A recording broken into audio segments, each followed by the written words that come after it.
Welcome, everybody. This is a very special tribute and fun to do for Ed Rugemer's recent book, new book, published this last fall. I'm David Blight. I direct the Gilder Lehrman Center. I'm going to introduce our panel fairly quickly. I'll say just a few things about this book. And then I'm going to let Ed do a brief opening about, so where did this book come from? Why did he write it?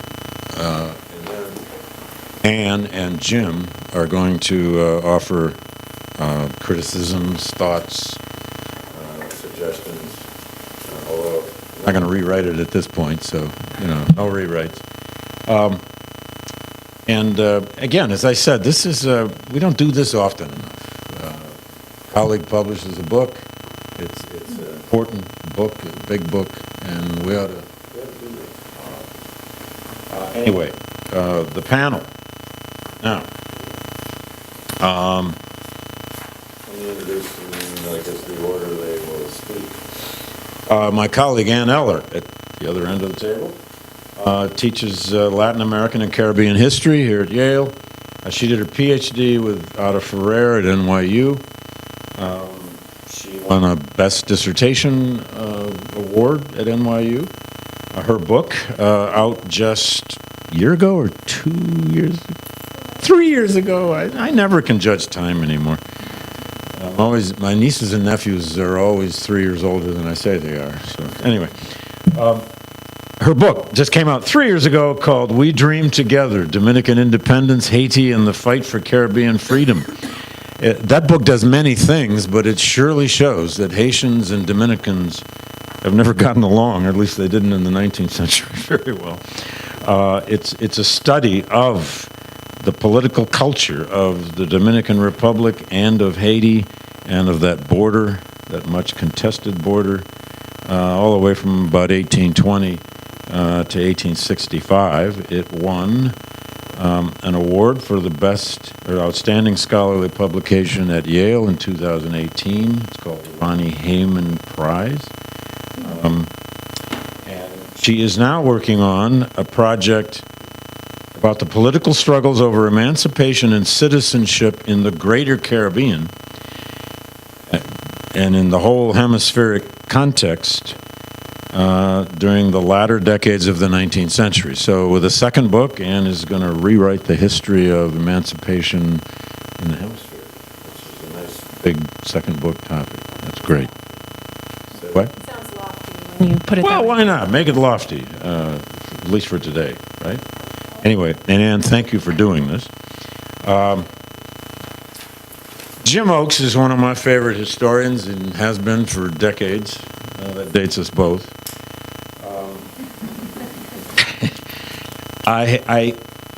I think I can claim I've taught every book he's written, but I may not have because I may be missing one or two. Jim grew up in New York City, went to Baruch College, did his graduate work at Berkeley with the late, great Kenneth Stamp. If you know anything about slavery historiography, that's a marker in everyone's mind. He has written about the story of race and slavery, the South, the coming of the Civil War and the Civil War, really all the way from the Revolution to the war. He's the author of, first, The Ruling Race, which is a study of pro-slavery ideology. Then of a book, Slavery and Freedom, an interpretation of the Old South, which was a kind of a think-piece long essay that I used to teach frequently in survey courses. Then he wrote the book, The Radical and the Republican, which is a comparative biography of Frederick Douglass and Abraham Lincoln, and the best of that genre. It is a book about political ideology. And then he wrote the book Triumph of Anti-Slavery Politics in 2007, and the book Freedom National, The Destruction of Slavery in the United States, each of which won the Abraham Lincoln Prize. He's a two-time winner of the Lincoln Prize. And the most recent book that I'm aware of anyway, probably published another one, it's called Scorpion Sting, Anti-Slavery and the Coming of the Civil War, which is a book widely taught now. It's a nice short take on anti-slavery politics and the origin of the Civil War. I know of no one in our profession who loves a historiographical struggle or fight as much as Jim Oakes, but I doubt that's what we'll have today, because I know he likes Ed's book, or I wouldn't have invited him.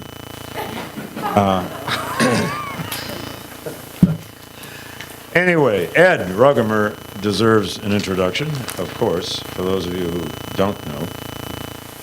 Ed teaches African American and early American history here at Yale, in both history and the FM departments. I think Ed would be read forever among historians for his first book alone, if he hadn't written the second. The book, Problem of Emancipation, The Caribbean Roots of the American Civil War, won no less than 3 prizes. I won't name them all, but very significant prizes. It is a book that made everybody rethink the origins of the Civil War as an external Caribbean phenomenon. It was fascinating in that first book to learn how much the American Civil War mattered in the Caribbean, but how much activities of leaders in the Caribbean actually led to the outbreak of the American Civil War in itself.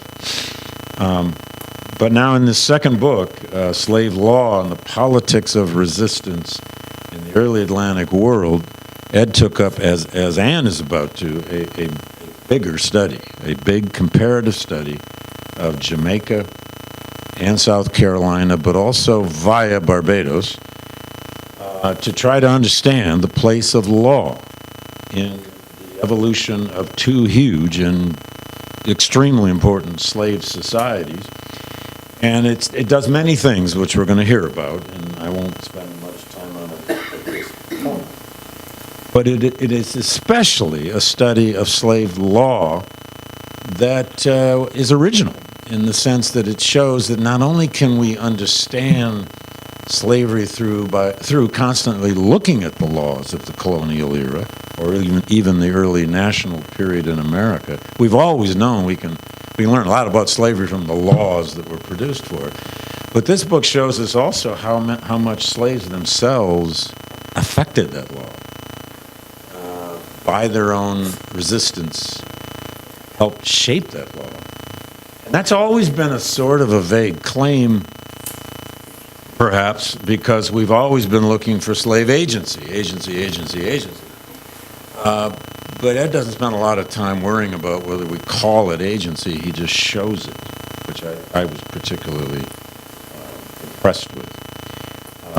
It's also a book, I'll just say lastly, that shows a 200-year trajectory of these 2 slave societies, which, have so much to do with the making of slavery in the New World, but how in the end, the last part of those trajectories are so very different than Jamaica as opposed to South Carolina, for a host of reasons we perhaps can get into. They have very different histories in the last part of this story. Ed has been also, I'll just say, a tremendous colleague to me and a colleague certainly to the Gilder Lehrman Center. He's helped chair and create and run with colleagues who are here our working group on race and slavery in the Atlantic world. And I don't think we'd have that if we didn't have Ed and his kind of scholarship here to help us create it. He's a significant historian in this field now, we tend to call Atlantic World Studies or Atlantic World Slavery. And he has a future in the Gilder Lehrman Center, but that's another story. So, with that, Ed, why'd you write this book? Thank you, David, and for that introduction. And thanks to Ann and Jim for coming up from New York to talk about the book with all of us. Thank you all for coming. So the book, there's 2 points to make about where the book comes from. It really comes, in one way, it comes out of my first study, which David mentioned, is about the impact of Great Britain's abolition of slavery in the U.S. And I realized there that of these 2 different political communities, these slave-holding political communities, the American South and in the British Caribbean. It's the Jamaicans and the Carolinians who are the most radically pro-slavery. They're the ones who act in response to the abolitionists with such vitriol. And they're distinctive in their different regions. That's the end of the comparison. I knew from my reading that Jamaica and South Carolina, this goes back to Richard Dunn, okay, old book, 72, I think. They have really common origins. Both colonies are founded in the expansion of Barbados in the 17th century. Barbados is Great Britain's first successful slave colony. But Barbados is tiny, and that model spreads. And that's really how slavery spreads in the British Empire. And it spreads to two different places, in particular, Jamaica and South Carolina. And so so I came to it not through the law. Right? That ended up being my theme, but I came to it through the comparison. Another point to make is that two books came out when I was in graduate school. Ira Berlin's Many Thousands Gone and Philip Morgan's Slave Counterpoint. And both of them are comparative studies. And that really struck me as an important way to study the history of slavery. They both focused on North America. Okay?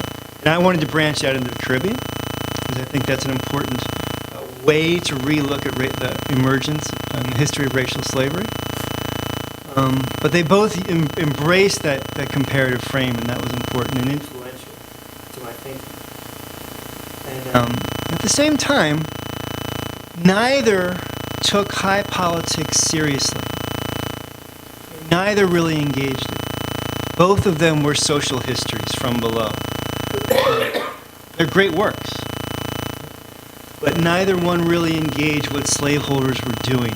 And I think that's really important to understand in the history of slavery. So that's where the book came from, in a nutshell.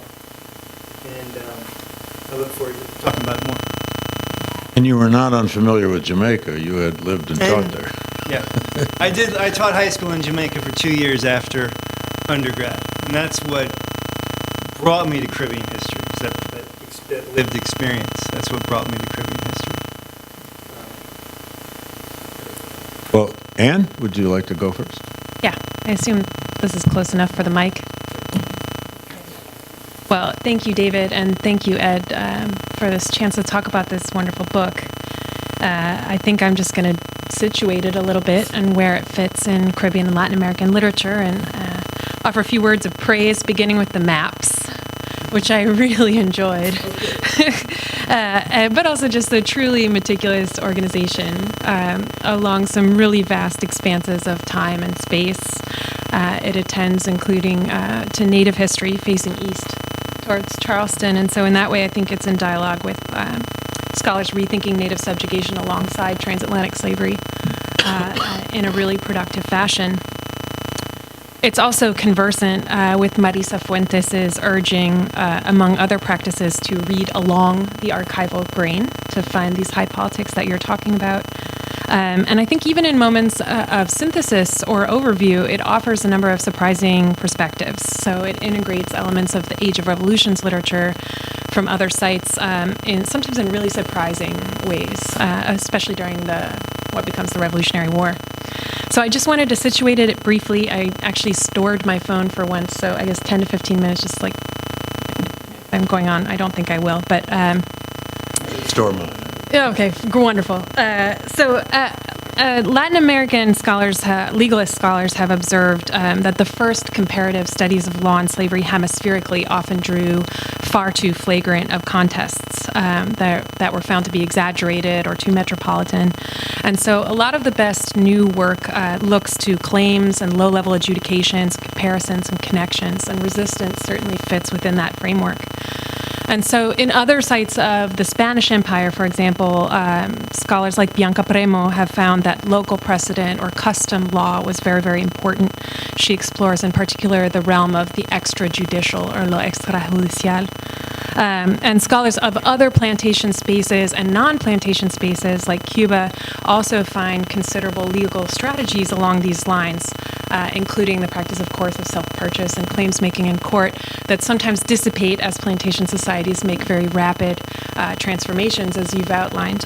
But in some, they've found moving away, I think, from a discussion of just economics and other elements of the plantation society as just sort of epiphenomena, as it happened in the 1970s, moving towards a more granular discussion of litigation and claims making and taking those seriously.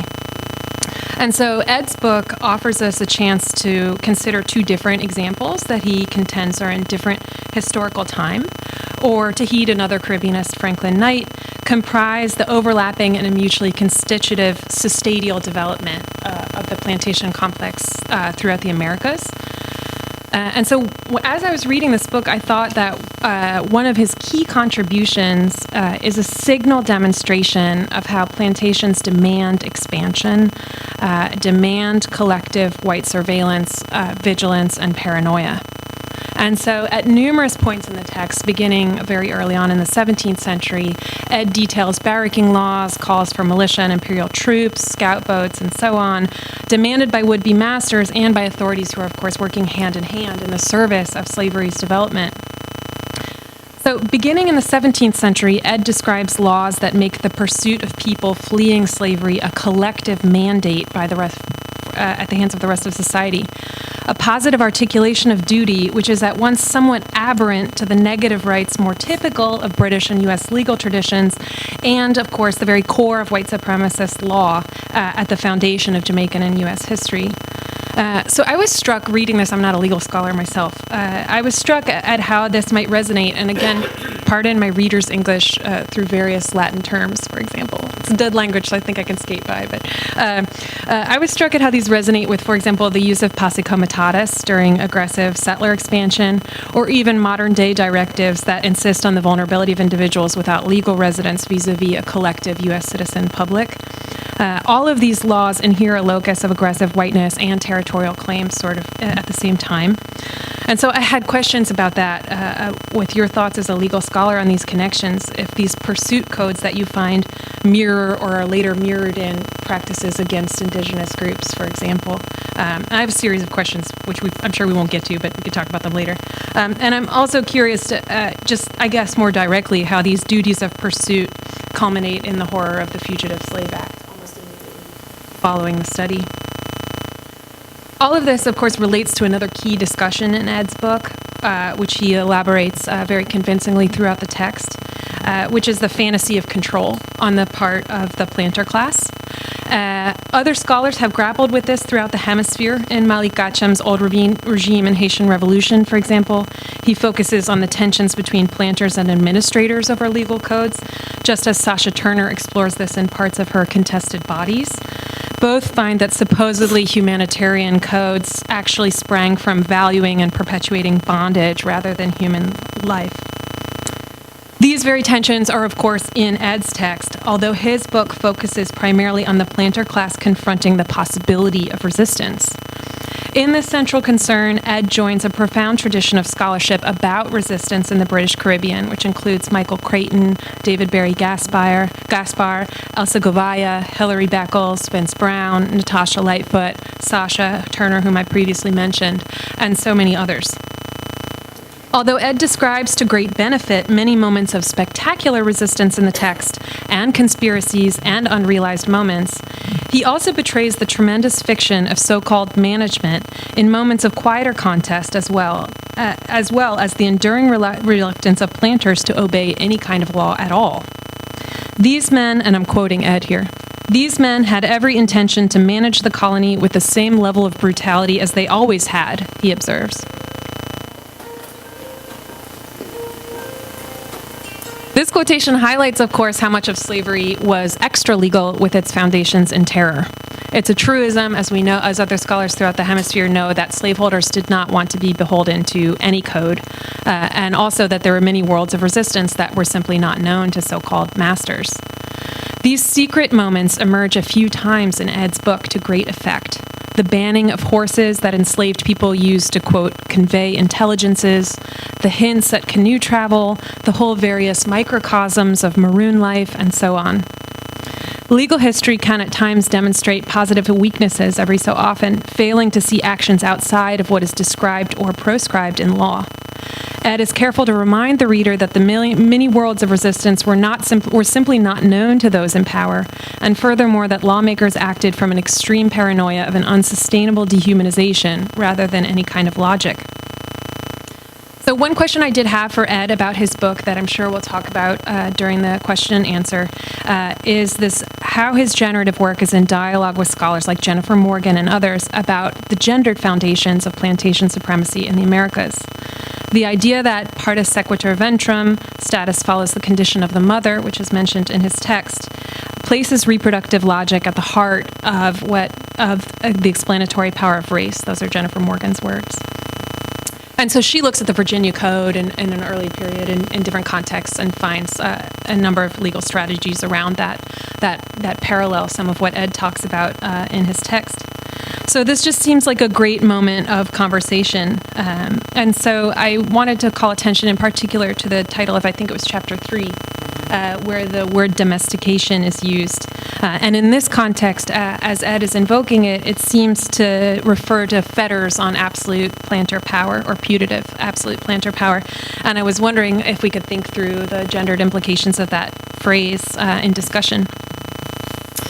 Another key strength of Ed's work is the thoughtful periodization across generations, and as time passes, the overlap of, quote, second slavery with robust organizing for freedom at every level, including, as he referenced, in high politics. His work contributes to scholarship around the Caribbean and the hemisphere about the paper-thin defense of individual freedom before or alongside abolition. And he also shows how free people of color, too, presented one face of the inconsistent and unsustainable dual existence of person and property. That's Malik Gacham's words. Joining scholars of Cuba and other sites in mapping the increased repression that they confronted. And so at the close of Ed's book, he discusses how resistance and news of it grew in the 19th century particularly. At the height of the closing chapter, Ed concludes that in moments of resistance just prior to abolition in the British Caribbean, quote, Jamaica's rebels had a sophisticated theology of resistance and an organizational capacity that encompassed the entire island. So one wonders here if the two largest contexts of the book are so very different as they first seem. In debates over abolition, after all, the plausible deniability of metropolitan Great Britain's imbrication in transatlantic slavery as it was survived in Jamaica mirrors the innocence proffered by some New England abolitionists as colony versus metropole conflicts presaged the growing state and federal divides. Ed leaves us in this moment and in these contests on the very precipice of new, dynamic, legal and extra-legal repression in the era of emancipation. All of the contests for concrete freedom, bodily autonomy, and rights during these decades grew from the antebellum conflicts that he convincingly interweaves at the heart of his story. So thank you very much for your book. So I have a number of questions. I think I'll just leave them to the question and answer period. Okay, great. Jim. Thank you all for inviting me. It's a real pleasure to talk about this book. I'm particularly delighted because I was fortunate enough to have an early view of it a year or so ago. Ed came down to New York and presented the almost complete manuscript to my seminar, and we had a great time. And it was at that point I realized that we were in for something really special with this book. So it's really a pleasure to come and talk about it more. I was on a panel a few months ago with Richard Blackett discussing his book that just came out on the political significance of running away in the 1850s in the United States. And the first thing I said was, this is a book I always intended to write and never got around to it. And I feel the same way about this book. I mean, I have been interested in the question of the political significance of slave resistance for a very long time, and was frustrated all from the earliest years of my graduate education by the fact that that what Ed alluded to about the great social histories of slavery were too often divorced from the politics of slavery. And this was a problem from the start of my career. I went to graduate school in the 1970s, and while I was in graduate school, we were all talking about Time on the Cross, and David Davis's second volume, The Problem of Slavery in the Age of Revolution, came out, but so did a momentous series of social histories of slavery by Larry Levine, by Herb Gutman, by Eugene Genovese, and a lot of other works, Al Rabbito's book, and Sterling Stuckey's book, and I could go on. And it was, in some ways, in retrospect, a golden age of slavery studies at that point. But there were also criticisms beginning to be launched about the political crisis of social history, an important article by Tony Judd about depoliticized social history.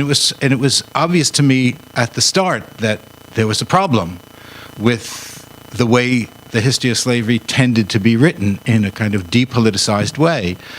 And I thought that was the way things were going to go, but they didn't really go. Even historians, there were ironies abounded in this. One of them was that historians who were writing history from the bottom up and taking inspiration from E.P. Thompson, it seemed to me, wrote the bottom but didn't get the up part, right? So that it looked to me like I've always said to my students that Thompson could have called his book the Making of the Great Reform Act and not changed a word, because that's what the book does. It goes from the social history and the struggles on the ground and among artisans over industrialization to and ends with the Great Reform Act. And this next book he published was, Whigs and Hunters, the Origins of the Black Act, right? So he's always bringing the social history from the bottom up to the up part, to the political part. And it seemed to me that nobody was actually doing that. And that one of the amazing things about the past year was that two really great books have come out that do that. That's something I thought should have been done for a very long time. And so I want to congratulate Ed once again for doing what I think should have been done 30, 40 years ago, and for recognizing, as he clearly did, the problem of social history divorced from political history. I mean, I don't want to say that this is a problem unique to social historians. There are too many political historians who write as though there were no social history to be considered. So it's not a problem unique to social history. It's just that tended to become dominant. So that's the first thing I want to say about this book, and that it does very successfully and in a very unique way connect the social history of slavery to the political history of slavery. And it does so by the use of law. And this is also something that is, I think, important and innovative about the book. When historians, at least in my field, in the field of 19th century slavery studies in the U.S., talk about the law, the social history, social historians tend to talk about the law as increasingly as though it's something to be, the law was over here and the reality is over here. So that they treat the law as the history of the law as a kind of thematically an issue of the distinction between the ideal and the real. And it seems to me that and that's not a very successful way to deal with it. The real versus the ideal is ultimately always there, and it doesn't really tell us very much about what's going on. Sometimes laws are always obeyed, and sometimes they're never obeyed, and sometimes they're always being obeyed is of no significance, and sometimes they're not being obeyed is of great significance. But there's no obvious pattern to this disjunction between the real and the ideal. It always comes down to specifics, and that's where Ed's book brings us along to a very different and more conceptually sophisticated way of dealing with law. Let me give you one example, since it seems I find myself being discussed as a senior person in the field. How that happened, I don't know. But Give your dates. yeah, well, I just shut up. Let me go back to, for those of you who are younger than I am, which is probably most of you. When I started studying the history of slavery, we were coming to a culmination of a long-standing debate over the origins of slavery in the 17th century Chesapeake that we used to call the Handlin-Degler debate, right? And it had to some extent been resolved in 1968 by the publication of Winthrop Jordan's White Over Black. And the debate roughly, to be crude about it, was did slavery cause racism or did racism cause slavery? And the resolution that Jordan offered was racism and slavery worked hand in hand to shuffle the Negro down the road to degradation. That's a quote. Something like that, right? But that was 68, I think. And then in 69, Philip Curtin publishes this remarkable census of the Atlantic slave trade, and in a sense pulls the rug out from under the premises of the entire debate. What do I mean by that? The debate over the origins of slavery in the 17th century Chesapeake assumed that there wasn't slavery at the start, that the Englishmen came having abolished slavery centuries earlier and didn't have anything more than a memory trace of it, maybe. And they began to look at these in very minute ways and at the very earliest statutes past the 1640 statute, then the 1660 statute, right? A series of statutes to see when slavery starts, right? And when I say Curtin started to pull the rug out from under that, and then a whole series of increasingly expansive studies of slavery that demonstrated that by the time the first 20 blacks arrived in Jamestown in 1619, the Atlantic slave trade had been in operation for at least 100 years. Hundreds of thousands of slaves had already been carried to the New World through the Atlantic slave trade, and that those 20 slaves were part of that. And everybody knew they were slaves, right? And it seems to me it has taken a very long time for historians to assimilate that fundamental insight. So that once everybody realized that, oh, they probably were slaves to begin with, so that debate maybe was miscast, they shifted to a kind of, they stayed with the evolutionary model and started seeing, well, there were all these slaves like Anthony Johnson who were emancipated, and maybe it's a question of the road not taken. There were alternatives that could have happened. And that seems to me a partial emancipation from the evolutionary model. But Ed's book is the first complete emancipation from that misguided assumption that entire debate was based on, which is he starts from the assumption that they were slaves from the start, and therefore what do those laws mean? They don't mean we're inventing slavery. They mean that the slaves are behaving in ways that have to be dealt with and have to be controlled. And that seems to me is a major shift in the way, I think anyway, about those early statutes, and a very welcome, complete, as I say, emancipation from the assumptions of the debate that was standard when I started studying this. So those are the two big things I want to talk about. The third thing might lead to a question that I have about the way Ed frames the book. So I'll talk about another historiographical issue that goes back to my start in this field. I read Jordan's book in the summer between undergraduate and graduate school.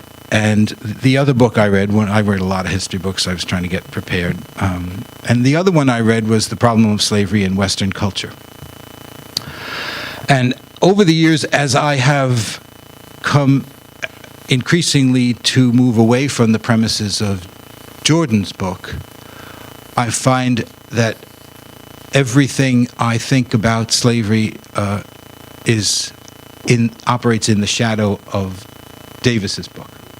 And by that I mean I came to understand from Davis's book that the the abolition of slavery, the emergence of a movement to abolish slavery in the last quarter of the 18th century was a world historical transformation of absolutely revolutionary significance. And it seems to me that the historiography of emancipation in the United States has actually moved away from that premise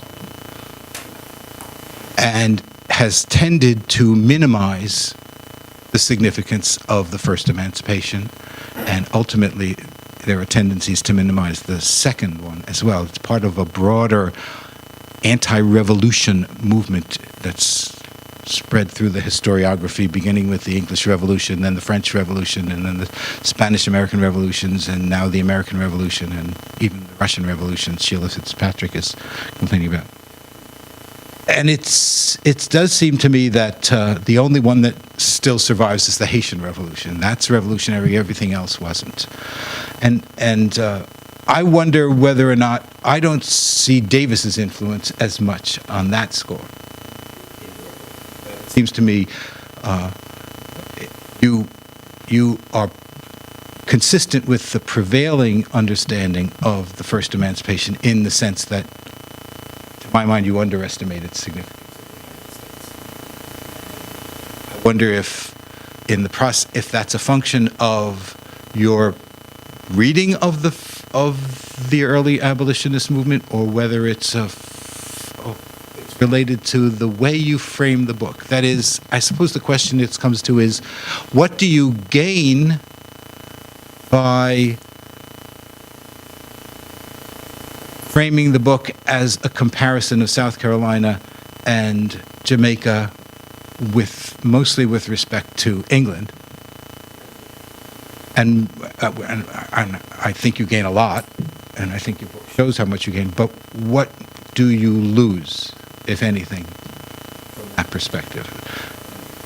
That is, I'm speaking from the perspective of somebody who reads all of the comparative literature, but focuses on the United States, and for whom the political problem the slaveholders faced from the 1780s on was the fact that they found themselves in a nation, half of which was anti-slavery, had a process of abolishing slavery. That dialectic seems to me is not sufficiently clear in your book, or maybe you don't believe it is. It would be in a book I was writing. And I have other questions too. That's not really intended as a criticism. It's just you wrote a different kind of book, but I'm asking it as a question. You two actually worked out really well, because Jim takes us back to the 1970s and this historiography that's built up, it's evolved for quite some time. And Ann is talking about stuff that was published last year. But that's great. You did, Richard. Yeah, that's right. That's true. That's true. Okay. Okay, so let's start with Jim's, this question just posed right away. I mean, when you do comparative history, you're taking on two societies, two historiographies, and you're going to miss some of the context of one place or the other. I mean, if we had here an historian of the British Caribbean, the abolitionist movement, I certainly would have missed part of that process too.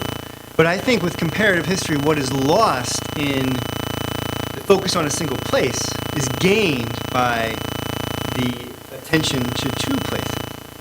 Okay, because so the question for me, the animating question for me, is why does emancipation happen in such different, in these two similar societies? Why does emancipation take so long in the United States in comparison to the British Caribbean? Okay? These two societies that are undergoing very similar social development, okay, throughout the colonial period, 17th, 18th century. Okay? This divergence, okay, between the United States and the British Caribbean. Okay? that's what sets them on different paths. And it's, for me, one of the arguments of the book is that it's independence, it's the United States independence, prolongs slavery. It empowers slaveholders as a political class and enables them to protect their interests. Okay? In the British Caribbean, that's not the case. Okay? They remain part of a colonial world. Okay? They are not directly represented in Parliament. And they do not have the power to defend their interests in the same way. I think the first emancipation is important. I don't spend too much time with it. It's true. But I think the reason it's important is because this might not be the answer you're looking for. But I think the reason the first emancipation is important is because it begins to create a free black community in the North. Right? That's where that community begins. And that's where abolitionism, the radicalizing tendency within American abolitionism, that's where it comes from. It comes from those black communities. Philadelphia, New York, and Boston. There's precedents, sure, but the radicalizing tendency within the movement, I think that's where it comes from. So that's, I'm surprised you. I feel like I'm still walking in the shadow of Davis, David Bryan Davis. My copies of his books are dog-eared. Take your introduction, your title of your introduction is from David Davis essay. Yes, it is. Frame that introduction. Yeah. Explicitly, right? Yes, that's right. The last chapter comes from an article you wrote called "The Political Significance of Slave Resistance." How aware are you of David's influence and how you structure this book? Here's David studying slavery in the Western world.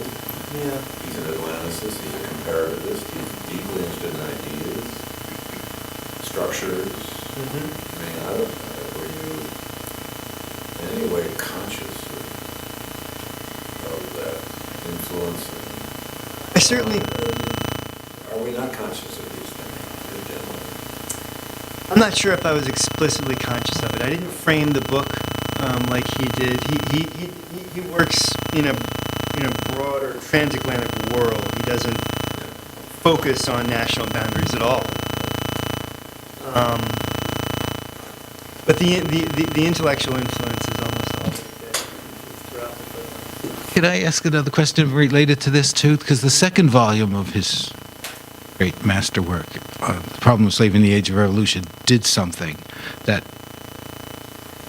he had ever done before. Well, they had, but he took up the question of the relationship between anti-slavery and capitalism. Mm-hmm. And I was wondering, as I was rereading this book the last couple of days, how you situate your work in relationship to all the recent revival of interest in this capitalism and slavery. And I raise it because of your first answer to my question. When I think of what it was that differentiated, that why independence mattered, it is, I agree, it is that the slaveholders have much more power in the government in Washington than the Jamaican slaveholders could ever have had in London. And I think that's very important, and I think that's right. But had it not been for cotton, that influence would not have made much difference, and that raises the question of the degree to which what's happening is dependent on the history of capitalist development that is outside of this book.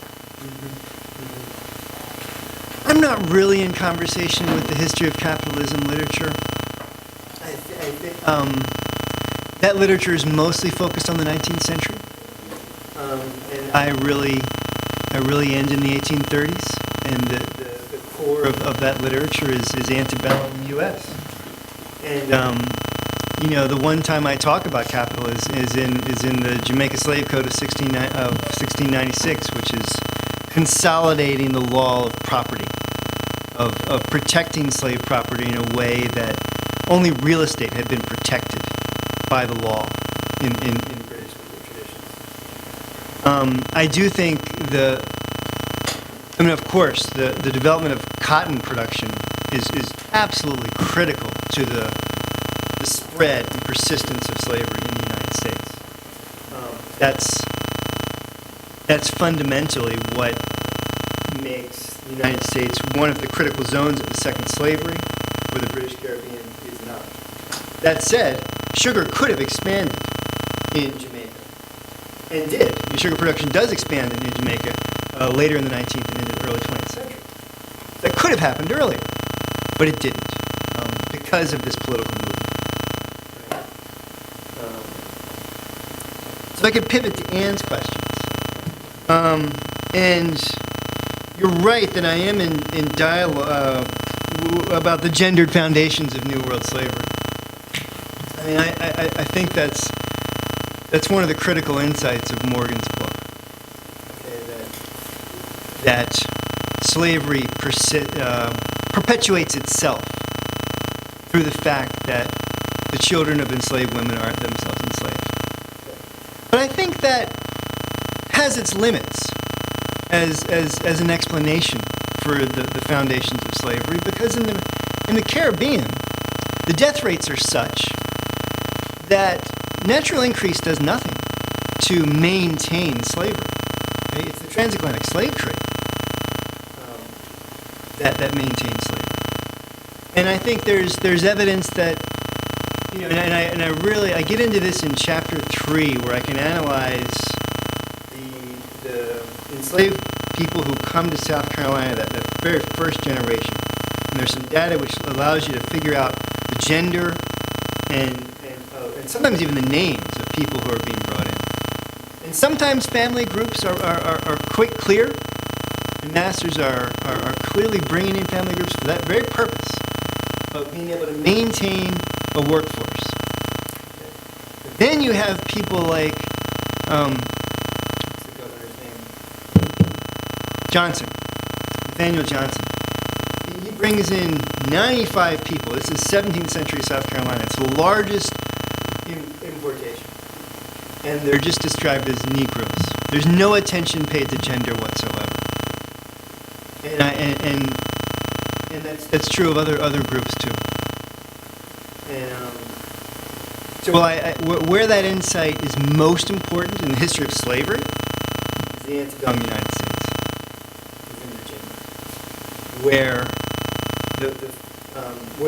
the slave population is increasing. And that natural procreation is bolstering the wealth of Southern slaveholders generation after generation after generation.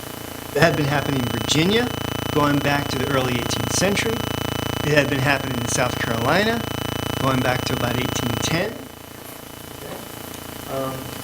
But you don't have natural population increase in the British Caribbean until after emancipation. Not until the 1830s. And that's because the sugar regime is just so brutal to human existence. You can't work sugar and have a healthy family and raise it. It just doesn't work. The extra legality of slaveholding. I'm glad you brought that up. I think the law is important in enabling us to see how the management strategies of slaveholders that they aspire to changes over time. Okay? But in times of crisis, when there's a rebellion, they're willing to throw out the rule of law in a heartbeat. They're always willing to do that. And really the best case is the Stono Rebellion. Okay? When the Stono Rebellion in 1739 in South Carolina, and there had been this tendency in the slave code to become domesticated. Right? So they get rid of the most brutal punishments that they had passed in the 1690s and even 1712. Those are no longer part of the slave code. They get rid of those. Okay? After the Stono Rebellion, that is crushed with utmost brutality. They do whatever they want to. And And then in the 1740 Slave Code, they say, in the light of a rebellion, you can do whatever you want to, okay, to suppress resistance. It's all legal, okay, no matter how careful they had been in defining and limiting the power of slaveholding. So it's so the law is useful in tracing the evolution of the slave society, but there are limits to that. And those moments, I think, highlight.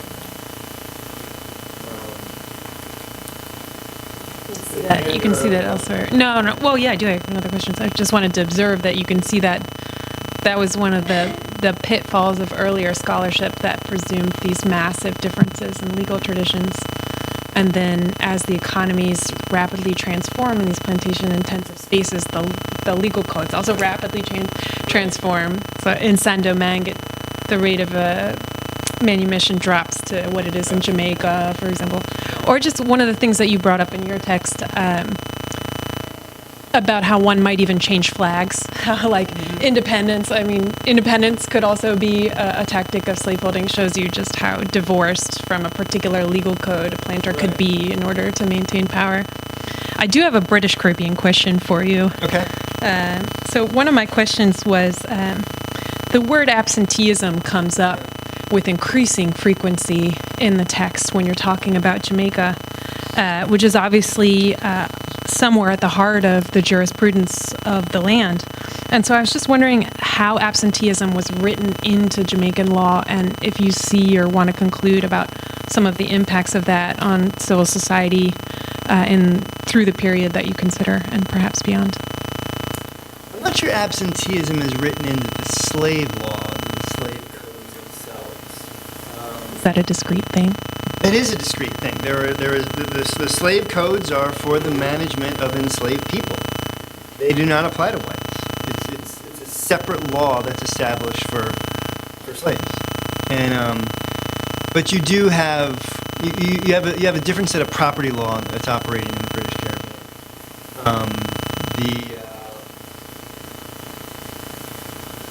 What's the letter that you write for a lawyer? Power of attorney.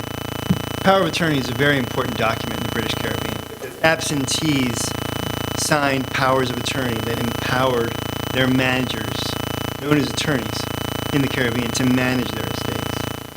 And so you sometimes had attorneys who would manage numerous plantations in the place of Jamaica. And so that's code. That's important distinction. But in the slave law itself, that's not really written. Ed, particularly for those who have not read the book in the audience, which could be quite a few, I was really struck when I read this, about the chapter on militarization. Mm-hmm. Talk about that a little bit, about what that did in Jamaica, how slavery became part of the work. That to me was a new thing. But what is that all about? How's that happen? Well, I call the chapter on 18th century South Carolina is the domestication of slavery, and on Jamaica it's the militarization of slavery. And so the planter class deals with the problem of slave resistance in radically different ways. And what militarizes slavery in Jamaica is first the emergence of the Maroons, okay, who are these autonomous groups of runaways in the mountains, okay, who raid the plantations on a regular basis from the very beginnings of the colony in the 1650s, with greater intensity in the 1730s, what's called the First Maroon War. And that long kind of drawn-out guerrilla war, it ends in a draw. And the colony cannot suppress them, and they cannot overcome the colony. And so they sign a treaty. Okay? But in the process of that war, the assembly had fallen into this pattern of passing laws to raise troops, to seek out runaways, to suppress rebel bands, etc. Okay? And the assembly had also successfully lobbied the government in London to station a permanent garrison of British soldiers in Jamaica. Okay? And that garrison is always there. From that point on, there's a permanent garrison in Jamaica, And to a certain extent, that's for geopolitical reasons, causes in the Caribbean. But I found a lot of evidence on the way that garrison is used in the colony.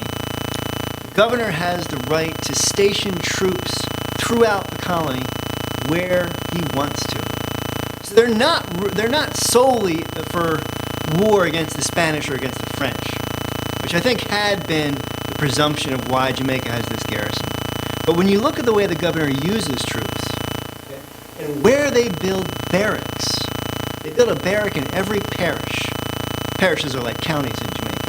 They build a barrack after there's a major rebellion in 1760, what's often called Tacky's Revolt. Okay?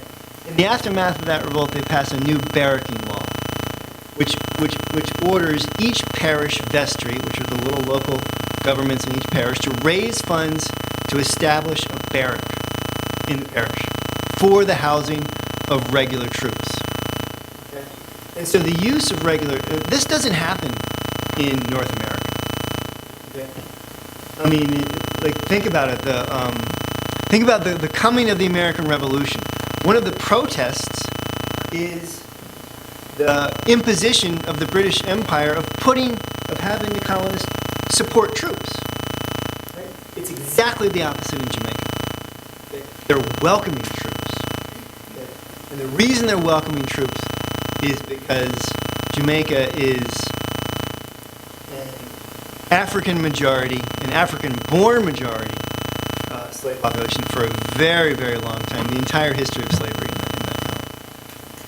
You even try to make the argument, you show that it becomes, I think the way you say it, the destruction of black life is how white life in Jamaica itself is survived. The making of Jamaica, continued making of Jamaica, comes out of the militarization of the system, which ends up destroying more black lives in order to continue to make the state work. I mean, we might have assumed that there was that in the process, but you show it. Can I follow up on that? This is it has to do with another question I want to ask. Early in your introduction, you differentiate passive forms of day-to-day resistance from the kind you're going to focus on, which is slave rebellions. But the Maroons aren't quite either. And this struck me as not at all inconsistent, but another way in which Jamaica differed from the United States in that when slaves escape the slave South, they escape into independent sovereignties, states that may or may not, or increasingly looks to me like, are not going to send them back, right? And the slaveholders, you can't militarize. They try, in a sense, the fugitive slaveholders, an attempt to militarize the North and do that, but they can't. But it fails because the polities won't allow that to go on. So I thought you could. That's a different kind of resistance. It's not slave rebellion. It's running away, and the consequence of running away in Jamaica versus the consequence of running away in the United States is really fascinating to me. That's true. It's very. It's But slaves can, the Maroons only act in this role as rebels until the treaties, and the treaties, the Maroons signed treaties with the colonial state that obligate them to return runaways to their owners and to participate in slavery and the suppression of slavery plans. That too is a fascinating distinction. That is, and that doesn't happen in the United States. It happens in a few places. It happens in Brazil. It happens in Suriname. When you talk about the significance of free blacks, the First Amendment significance creates free black communities in the North. They don't behave that way. They don't sign treaties with the state. No, they don't. They don't. It's a very different process. I mean, there is this politics of slavery that has commonalities as you move around the Atlantic world, but there's also significant distinction based on geography, based on governance. Yeah, all of it. Yeah, we've had We've had fun here with a historiographical conversation, a little inside baseball and slavery studies. Some of you are inside of that, some of you are reading for orals exams, so maybe you pick something up here.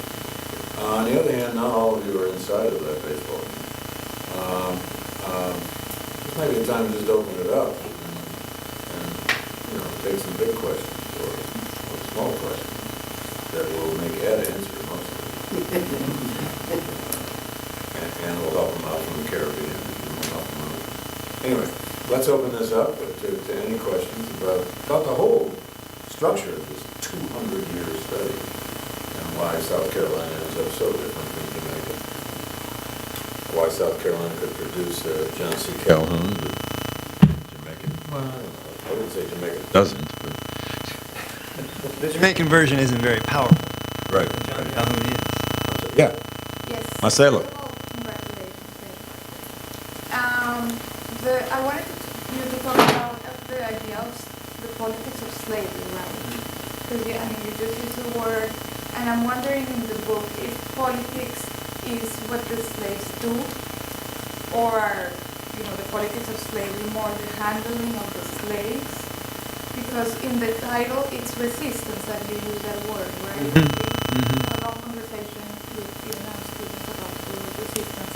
So I wondered if you could talk about today with us your choice of that word and how that word is or is not politics, right? Are the slaves doing politics in your book or in the research and what you found or the story that you're telling? I think resistance is one form of politics.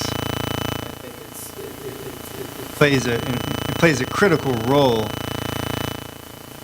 in shaping the political dialectic that courses through the history of both of these places. I don't. Enslaved people cannot participate in formal politics. Okay? Anywhere. And so, this. When they act in a group, and that's the kind of resistance I focus on, it's not the day-to-day resistance, but the organized resistance, the rebellions. Those are political acts, and those are efforts to change their condition. They might be efforts at revenge. They might be efforts to push forward. The 19th century rebellions certainly seem to be efforts to push forward the process of abolition that they see slaveholders as very resistant to.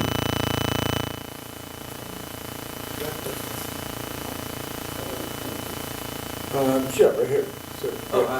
First of all, congratulations, Ed, on completion of a fascinating project. My question is, I guess, methodological in orientation, kind of pertaining to questions of scale. So I guess one way you could look at it is that you're operating on 3 scales at once, one being kind of the lived social history of the plantations, one being the provincial level, and then one being the sort of broad Atlantic or imperial scope. But I was wondering if you thought of yourself as working on multiple scales and kind of zooming in, zooming out, and seeing kind of disjuncture between them, or are you just sort of seeing it all as one world holistically? Was that part of your vocabulary, I guess, methodological scale? Yeah, I do zoom out sometimes. I mean,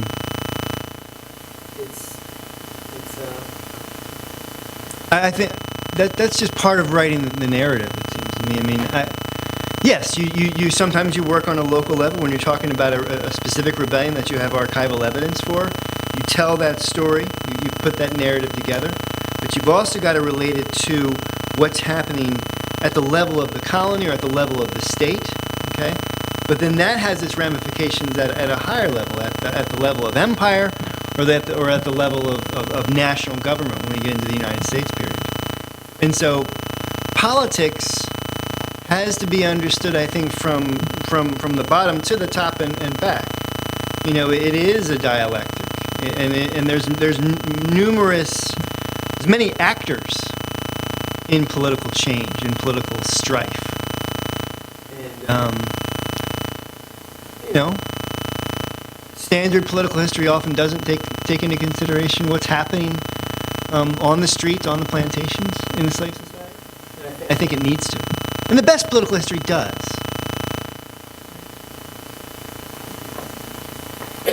Steve, then Mark? And I'm wondering, do you treat at all the Native American, the Indians in South Carolina, as part of your story, their relationship with the black Africans that were brought over, slavery, the slaves escaping toward the Indians? Do you treat them at all in this book? Yes, on South Carolina. One of the things about early South Carolina is a big part of the economy is slaving, as in capturing indigenous people and selling them into slavery. Indian people are enslaved on South Carolina plantations, but more are sold to the Caribbean and into the northern colonies as well. And that's an important part of capital formation in early South Carolina and their ability to, because there's no transatlantic slave trade into South Carolina until 1710. Okay. And yet there's a growing black population, but they're coming from the Caribbean. And because South Carolina is not enough of a market yet for transatlantic slavers to really go there. If you invest in a transatlantic slaving expedition in 1710, and you're in the British world, you're going to go to Jamaica, you're going to go to Barbados, you're not going to go to South Carolina. You're not going to find enough buyers. Okay. And the Carolinians make an adjustment. They engage in slaving to make up for that lack of capital. And then, I think the Yamasee Wars is really important in changing the orientation of the colony and towards rice production. And because by then there's enough money in the colony to bring in Africans on a regular basis and have the labor force to create a rice plantation. Mark Beers? Yes, Ed, thank you. I've only read through the first chapter so far, so I don't have commentaries on the others, but I have a really unfair question that I want to ask you anyway. And it involves imagining the Ed Rugemer in alternative universe who took a different path, all right? So Jamaica, sure, it's the big fish, right? It's the huge slave importer and all. But I'm wondering if instead of South Carolina, which is the colony that becomes part of the United States that's most like Jamaica, you had instead chosen Virginia, the colony that has the largest enslaved population, even though the sort of social circumstances of Virginia are actually rather different. The utterly unfair question is, do you think the story that you're telling would have been more or less the same? Or do you think a Virginia-Jamaica comparison across this thing would yield a very different way of looking at some of the questions you're trying to address? I don't think it would be the same, but I don't know what it would be because I haven't done that study.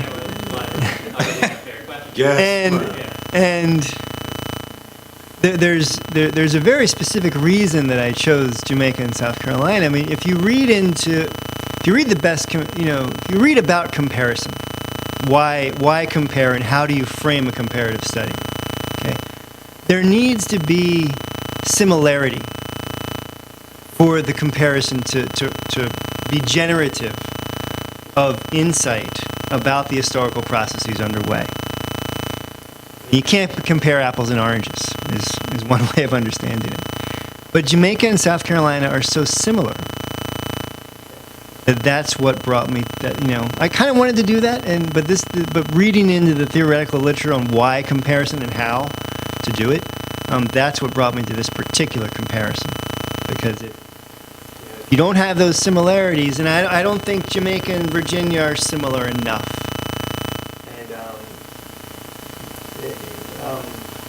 South Carolina is the place that has the level of organized resistance that's closest to Jamaica. Not close to. There's a lot more organized resistance in Jamaica than South Carolina. But Tacky's Revolt is the only large-scale big rebellion in the 18th century to compare with, that's on comparable terms with what's happening in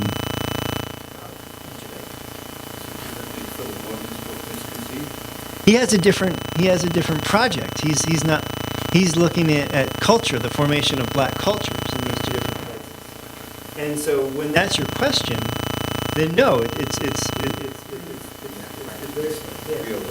yeah. There may be a reason why there aren't so many truly great books comparing American slavery and Russian system. Only one. They're very different. And unfinished. Well, maybe. Yes, go ahead. My question is more practical in nature. How extensive were the plantation records in Jamaica? How easy are they to access? How valuable were they to your research? I didn't use a whole lot of plantation records, but to answer your question, there are many plantation records, and it's a huge archive. And most of them are in the UK. There's some collections in Jamaica as well. There's some collections in the States. But the reason I didn't because I'm interested in politics, in what those who have political power in the colony who are very worried about slave rebellions when they do occur and document them. So I'm interested. So my major source for Jamaica was the Colonial Office records and the correspondence between the governor and the Secretary of State of the British Empire. Okay. And that correspondence is not simply the letters that go back and forth, but also enclosures, or what we would call attachments, email attachments, but reports on various events that have taken place that the governor needs to report on and what happened. So in those enclosures, there's often very rich detail. And they were in Kingston, what you accessed? The Colonial Office records are in the National Archives in Great Britain, in Kew, in the UK, so outside of London. But I also went to Jamaica and did research there. And there's valuable resources there as well. But the bulk of it is in the UK. Michelle? You have another question. I'm sorry. Look. I'm just wondering about what level of consciousness there was for the people on the bottom of that upper level of politics, and is there any kind of strategizing in response to what's happening from above, a real conscious strategizing to shape the law, and is there a difference in how that might happen in Jamaica and in South Carolina? Yes, but when is really important. And it's only in the 19th century, it's kind of after the Haitian Revolution, I think, when abolitionism becomes a force, first in Great Britain, okay, and then later in the States with the Missouri crisis, really. That generates rumors in slave communities that there are people talking about the abolition of slavery. And one, the rumor that's pervasive is that the king has abolished slavery, or Parliament has abolished slavery, and our masters are keeping us enslaved against the law. And that rumor is mobilized in Jamaica, in Barbados, in Demerara, in Jamaica, in Charleston. Not the king in the case of Charleston, but so yes, the answer is yes. The answer in 1710 is not yes. Right? Or in 1740 in Stono, or no, not then. But then nobody's talking about abolishing slavery then. That's one of the significance of the abolitionist movement.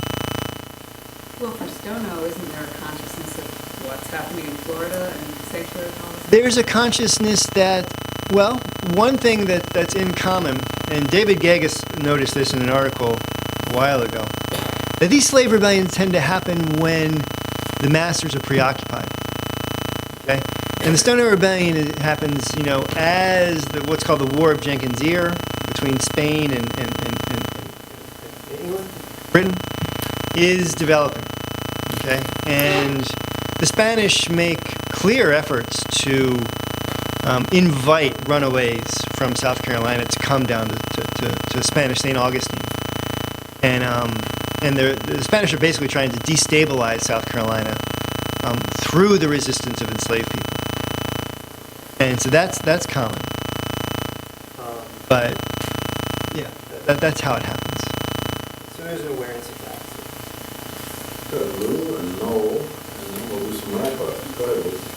Just a quick question about kind of this, not just Jamaica and South Carolina, but Barbados as the mothership for Black America. The slave code from there, then going out. Were there then kind of technology transfer, as it were, back to Barbados as these slave codes are being used in the offspring? Are the legislators or enforcers of the law cross-referencing among the different parts of their empire? Probably. But I'd have to study the evolution of the Barbadian slave code to be sure. I mean, it's not just from Barbados to Jamaica and South Carolina. I mean, what happens is the Barbados law is passed. Jamaica adopts it whole cloth in 1660. So the Barbados law is passed 1661. Jamaica adopts it whole cloth 1664. 20 years later, Jamaica comes up with a new law that makes some significant innovations, both in terms of managing slave resistance, but also in protecting slave property. Through very much as real estate was protected. And so South Carolina takes its first slave code from Jamaica. That 1684 code that they take, whole cloth. All they do is they add Indian to the definition of slave. Okay. So in Jamaica, the definition of a slave is a Negro. Okay. When they describe who is enslaved, it's Negroes. Okay. In South Carolina, they add Indian to that category. That's all they do. Noel. So I really like the book, Ed. Congratulations. Very enlightening. And I have two questions.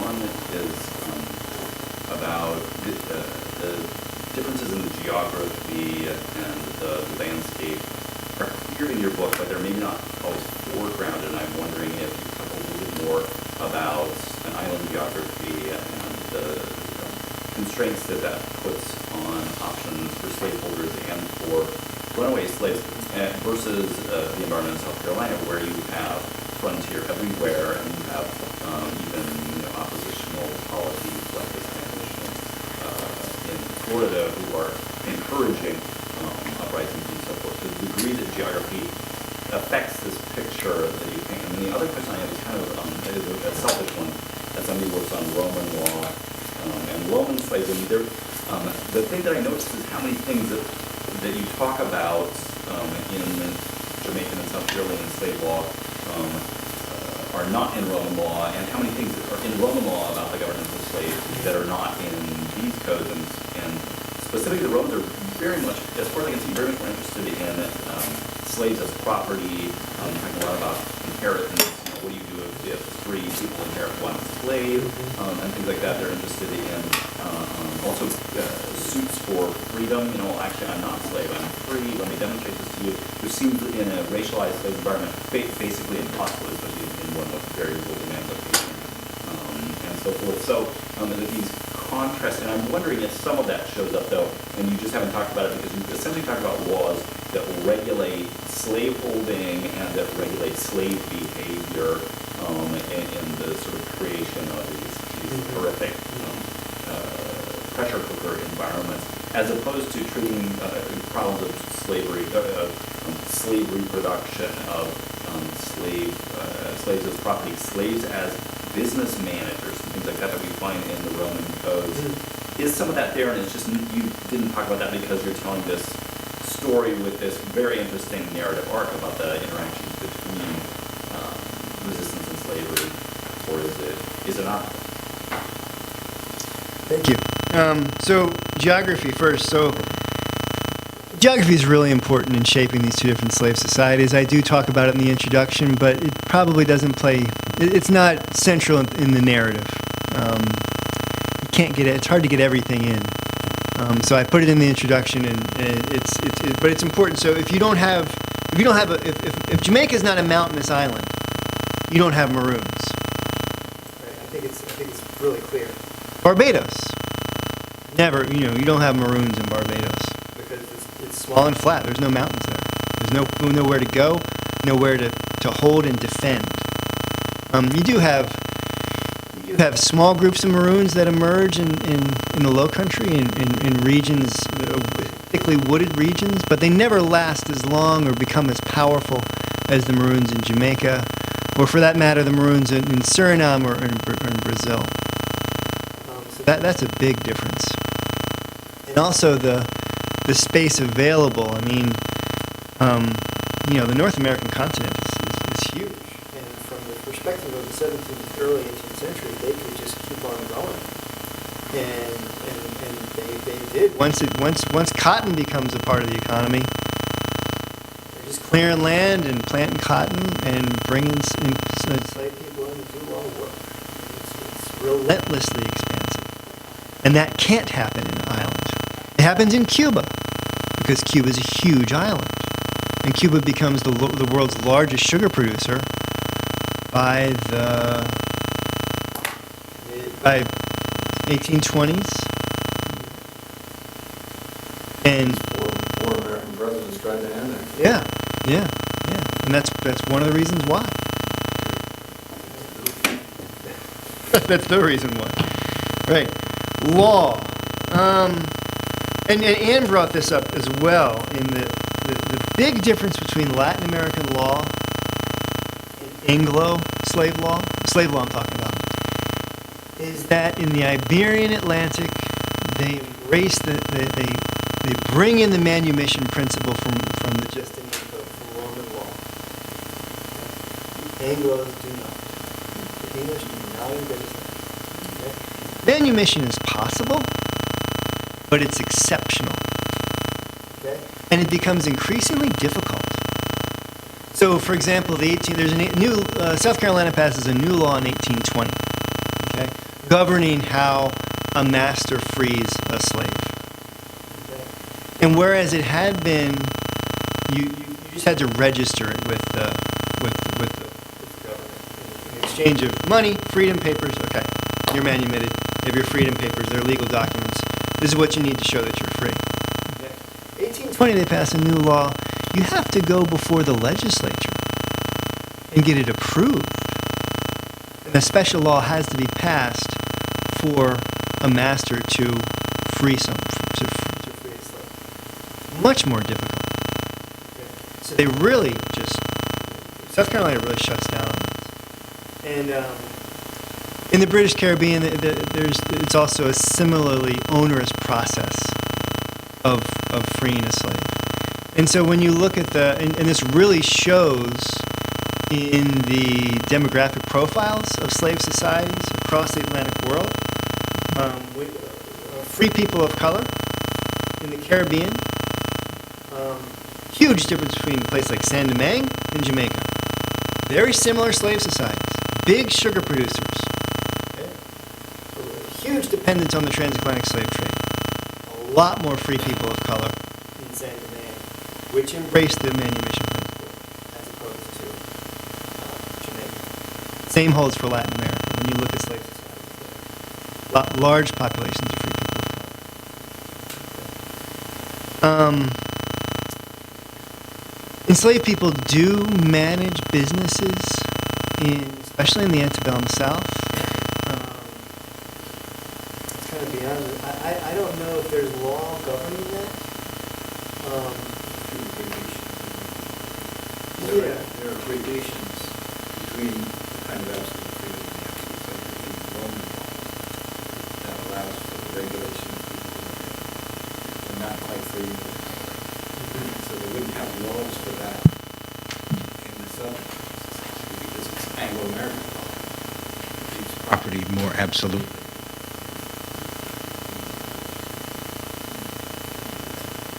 Jim, you have a final It's a zinger, all right. Got nothing to do with history, and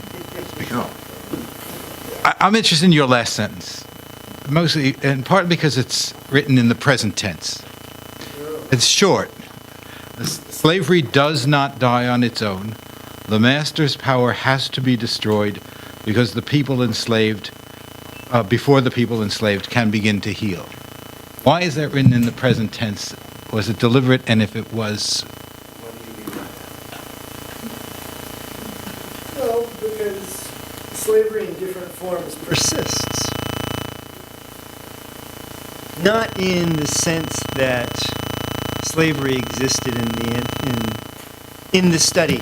Okay? Racial slavery that's hereditary, that exists in a few parts of the world. Okay? But the conditions of being compelled to labor for long hours without pay, you can't get away,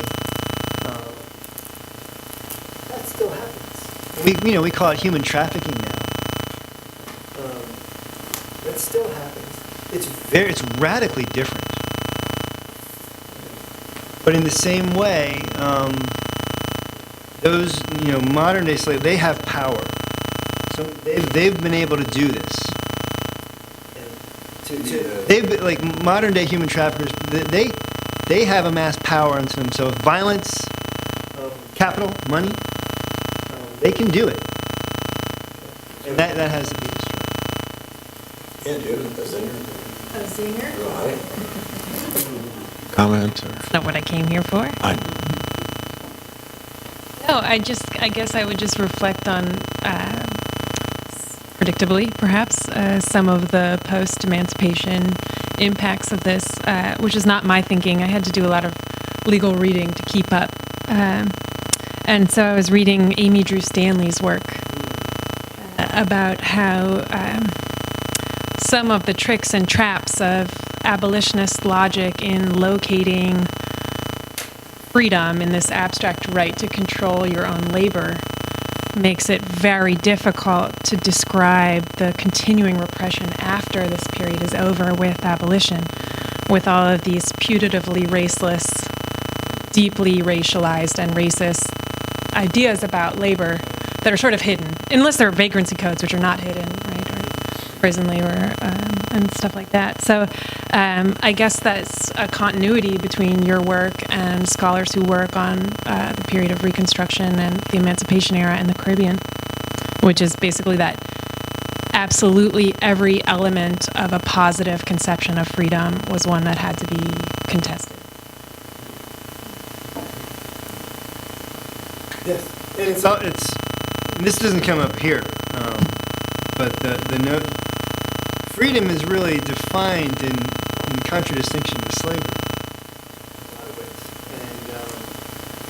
and that's pretty significant because in a sense we have to understand what slavery was in order to understand what freedom is, and that's a lot harder than it seems. I mean, freedom gets thrown around.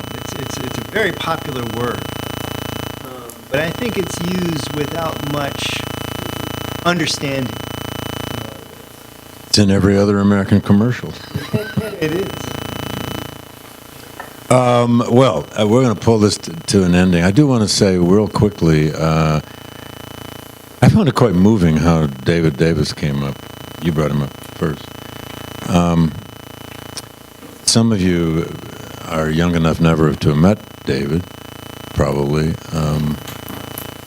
David is 91 years old and still with us in a nursing home out in Brantford. Or is it Guilford? Brantford. Guilford. And just the other day in an orals exam, we were reflecting David's work is part of the discussion and conversation. It's just always good to remember that, we stand on these giants. Field, formed the questions, built an apparatus that we still use. And no one did it quite as much as DVD. I think we need to call Tony Davis and let her know that his work was at the heart of this conversation today. I think he'd be deeply proud. And I know he loves your book. He reads books only on Kindle now. He only reads in e-form, but he still reads. So, anyway. Well, Ed, thank you for enduring this. You know, it's never easy. Everybody's talking about your book. You know, it's not easy. I know. So thank you, and thank you,